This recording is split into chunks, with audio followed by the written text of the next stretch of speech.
কথা বলে কোনটা ইসলাম আমরা কেমনে বুঝবো?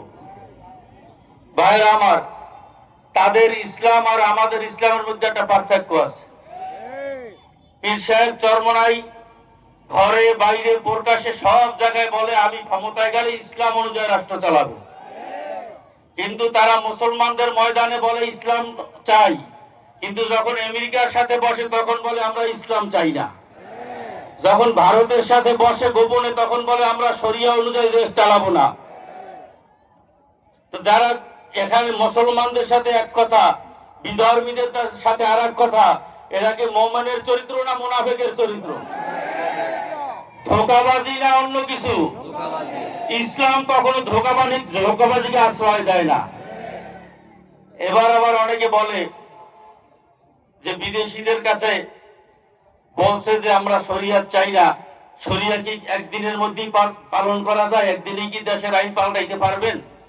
আমরাও বলি যে আপনার কথা ঠিক আছে, একদিনই তো সব চেঞ্জ করা সম্ভব না। আপনি তো সেটা বলেন নাই যে আমি আস্তে আস্তে শরিয়া কায়েম করবো, আপনি তো টোটাল শরিয়া কায়েম করবেন না সেইটা বলছেন। এই যে কথাটা এখন বলতেছে যে একদিনে কি ইসলাম কায়েম করা যায়, এটা আর একটা ধোঁকাবাজি।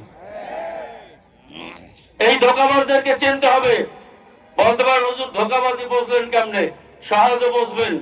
যেই ব্যক্তি দাউদের মলম, দাউদ ছিলেন, দাউদের মলম বিক্রি করতেছে, গ্যারান্টি দিতেছে যে আমার মলম ব্যবহার করলে 3 দিনে দাউদ ভালো হয়ে যাবে, এখন জনগণ গিয়ে দেখে তার সারা শরীরে দাউদ।